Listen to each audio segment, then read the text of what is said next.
Hello friends, welcome back to Filmy Hunter. 2018 റിലീസായ ഒരു action drama മൂവിയാണ് ദി ഹീസ്റ്റ്. ഈ പടത്തിൻ്റെ റിവ്യൂ ആയിട്ടാണ് ഇന്ന് ഞാൻ വന്നിരിക്കുന്നത്. ഇതൊരു ആക്ഷൻ ഡ്രാമ എന്നുള്ളൊരു കാറ്റഗറിയിലാണ്, അല്ലെങ്കിൽ അങ്ങനെ ഒരു ജോണറിലാണ് ഇവർ ആഡ് ചെയ്തിരിക്കുന്നത്.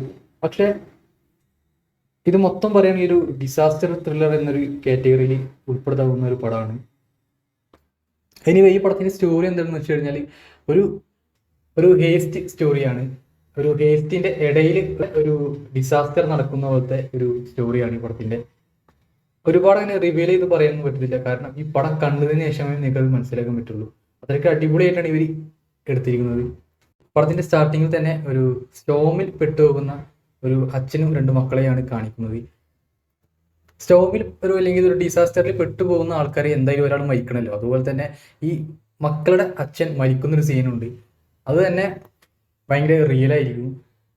പക്ഷേ തുടക്കത്തിലുള്ള ആ സീനും അതിലെ ക്യാരക്ടേഴ്സും ഈ പടത്തിലെ മെയിൻ സ്റ്റോറിയായിട്ടുള്ള ഒരു ലിങ്കും ഇല്ല.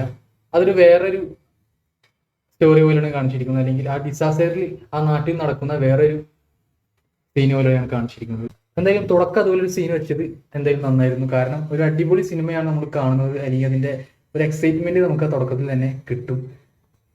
ഈ പടത്തിൽ അഭിനയിച്ച അങ്ങനെ ഒരു ഫെമിലിയർ ആയിട്ട് ആരും അങ്ങനെ എനിക്ക് തോന്നിയിട്ടില്ല. പക്ഷെ അവരവരുടെ ജോലി അടിപൊളിയായിട്ട് തന്നെ ചെയ്തിട്ടുണ്ട്.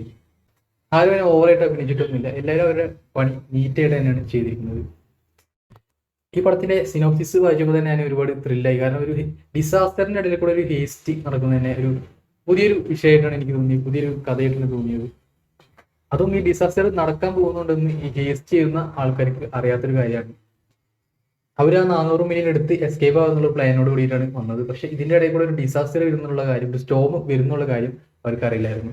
അതിന്റെ ഇടയിൽ കൂടെ അവരെങ്ങനെയാണ് ആ ക്യാഷ് ഒക്കെ എടുത്ത്, ആ 400 മില്യൺ ക്യാഷ് ഒക്കെ എടുത്ത് അവർ എങ്ങനെ ഡിസാസ്റ്റർ അതിജീവിച്ച് രക്ഷപ്പെട്ടു എന്നുള്ളതാണ് ഈ പടത്തിന്റെ മെയിൻ സ്റ്റോറി. ഈ പടത്തിന്റെ മേക്കിംഗ് എനിക്ക് ഭയങ്കരമായിട്ട് ഇഷ്ടപ്പെട്ടു, കാരണം സ്റ്റാർട്ടിങ് തൊട്ട് എൻഡിങ് വരെ ഒരു ടൈറ്റായ സ്ക്രീൻ പ്ലേയിൽ ഭയങ്കര ത്രില്ലിൽ നമ്മളെ കൊണ്ടുപോകും. അതുപോലെ തന്നെ നോൺ ലീനിയർ ആയിട്ടാണ് ഈ പടം എഡിറ്റ് ചെയ്തിരിക്കുന്നത്. അതുകൊണ്ട് തന്നെ ഒന്നും നമുക്ക് പ്രെഡിക്റ്റ് ചെയ്യാൻ പറ്റില്ല. ഓരോ സീനും പ്രെഡിക്റ്റ് ചെയ്യാൻ പറ്റാത്ത കാരണം കൊണ്ടാണ് ഈ പടം കുറച്ചും കൂടി സ്ട്രോങ് ആയതെന്ന് എനിക്ക് തോന്നുന്നു. ഈ പടത്തിലെ നെഗറ്റീവായിട്ട് എനിക്ക് തോന്നിയത് ഈ പടത്തിലെ മെയിൻ വില്ലനാണ്. വില്ലൻ എന്ന് പറയുമ്പോൾ നമുക്കൊരു ഫിയർ വരണം, പക്ഷേ ഈ വില്ലനെ കാണുമ്പോൾ അങ്ങനെ തോന്നുന്നില്ല. പടത്തിന്റെ സ്റ്റാർട്ടിങ് ഞാൻ വിചാരിച്ചത് വില്ലന്റെ അണ്ടറിലുള്ള ഒരു ആളാണെന്ന് ഞാൻ വിചാരിച്ചത്. പക്ഷെ വില്ലൻ തന്നെ അയാളാണെന്ന് പിന്നെയാണ് പടം കണ്ടാൽ മനസ്സിലായത്. പക്ഷെ ഒരു മിസ്കാസ്റ്റിംഗ് ആയിട്ട് അത് തോന്നി എനിക്ക്. ആ ക്യാരക്ടറിനെ ആപ്റ്റായ ഒരാളല്ല കാസ്റ്റ് ചെയ്തിരിക്കുന്നത്. അതുകൊണ്ട് തന്നെ ആ റോള് ഒരു നെഗറ്റീവായിട്ട് എനിക്ക് തോന്നി. VFX, അതുപോലെ തന്നെ സൗണ്ട് ഡിപ്പാർട്ട്മെന്റ്, ആർട്ട് എല്ലാം അടിപൊളിയായിട്ടാണ് അവർ വർക്ക് ചെയ്തിരിക്കുന്നത്. ആർട്ട് വർക്കിനെ അത്രത്തോളം പെർഫെക്ഷനോട് കൂടിയാണ് ചെയ്തിരിക്കുന്നത്. എവിടെയും നമുക്കൊന്ന് ഉണ്ടാക്കിയെടുത്തൊരു സെറ്റപ്പാണെന്ന് എവിടെയും തോന്നിയിട്ടില്ല. അത്രത്തോളം ഭംഗിയായിട്ടാണ് ആർട്ട് ഡിപ്പാർട്ട്മെന്റ് അവരെ വർക്ക് ചെയ്തിരിക്കുന്നത്. അത്ര റിയൽ ആയിരുന്നു ആ വർക്കൊക്കെ കാണാൻ.